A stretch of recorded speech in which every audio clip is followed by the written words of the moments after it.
US President Donald John Trump has called on Iran to unconditionally surrender. That is today, the 7th of March 2026, that Iran should unconditionally surrender. And when you talk about unconditionally, that Iran should totally drop their weapons with an allowed transition, and everybody in the Iranian regime should resign, and that Donald John Trump, needs to pick the supreme leader of Iran. He is the one that's going to pick the supreme leader of Iran. So Iran has fired back. Iran says Donald Trump is in no position to tell them to unconditionally surrender, and that they are not even going to surrender. However, that they are not going to attack any Gulf state.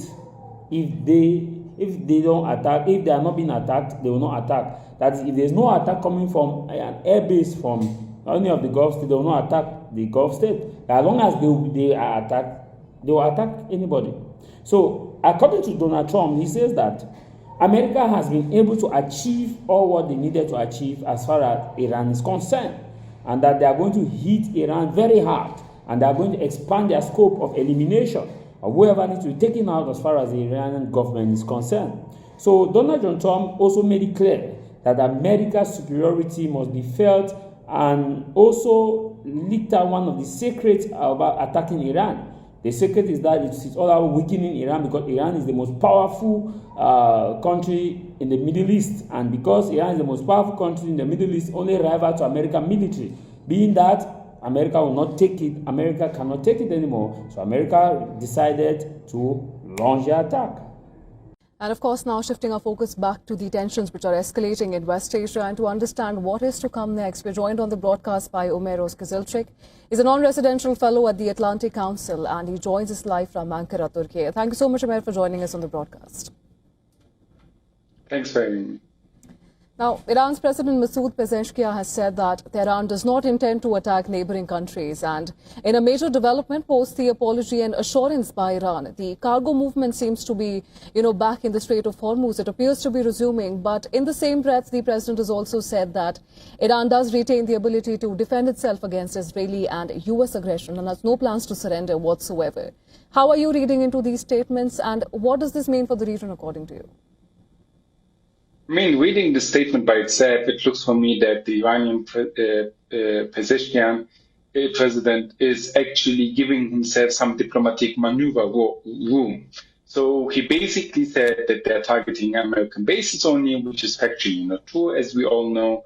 But he also said that he instructed all armed forces to stop attacking any neighboring country. So does this mean the Gulf countries are included? I mean, there is an ambiguity here, because technically speaking, the Gulf states are not a neighboring country to Iran. There is the sea and water between them. So a neighboring country, for instance, is Azerbaijan, that was attacked recently, or Turkey, that was attacked one single time.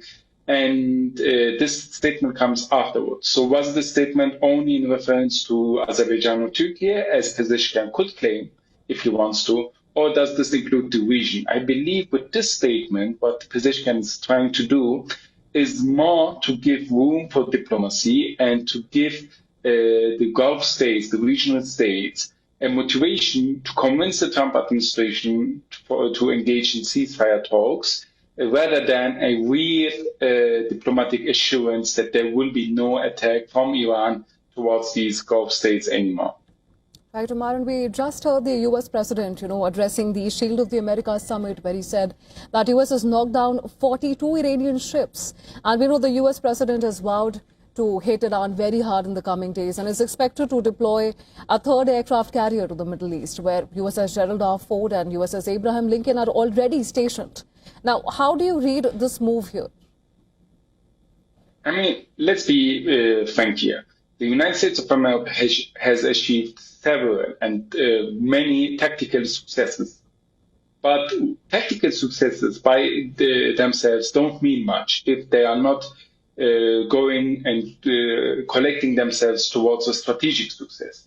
And why is that not happening? Because I believe the strategic goal of this entire war is unclear. It's not clearly articulated. So destroying 42 Iranian ships.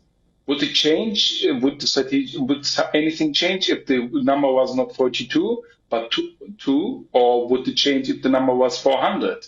So what is the strategic goal here that's been achieved by these tactical victories? And the answer is unfortunately unclear.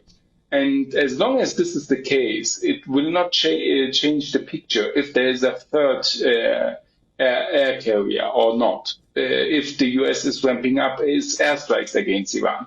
I mean, yes, it will come with costs for Iran. It will increase the level of destruction.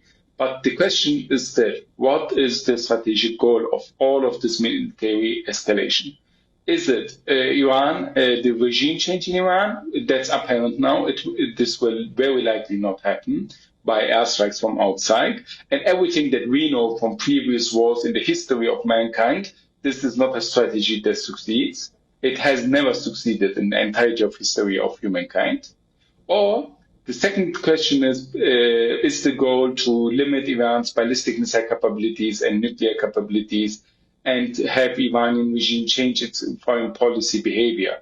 If that's the case, then why the war? I mean, Iran was going to concede on many of these issues in the negotiations at the as the Omani foreign minister has stated in the media.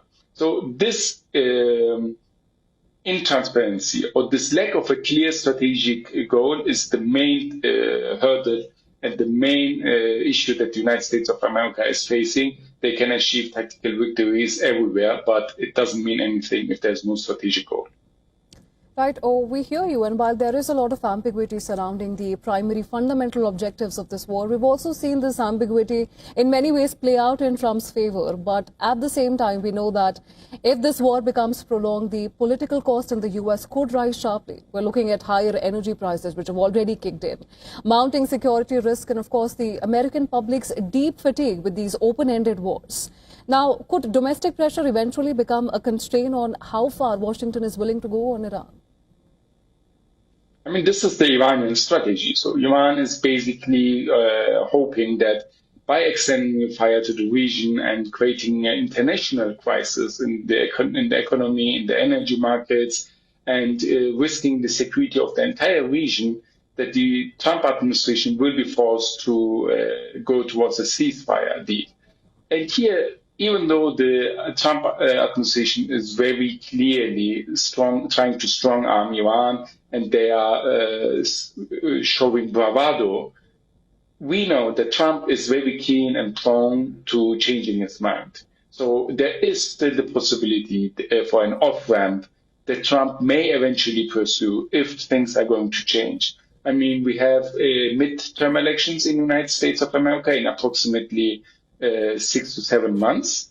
7 months, sorry. And Trump needs to gain some victories in these elections. So there is the pressure on Trump to not overextend this for too long. And this may give regional states as well as Iran the opportunity to offer Trump an off-ramp that he can sell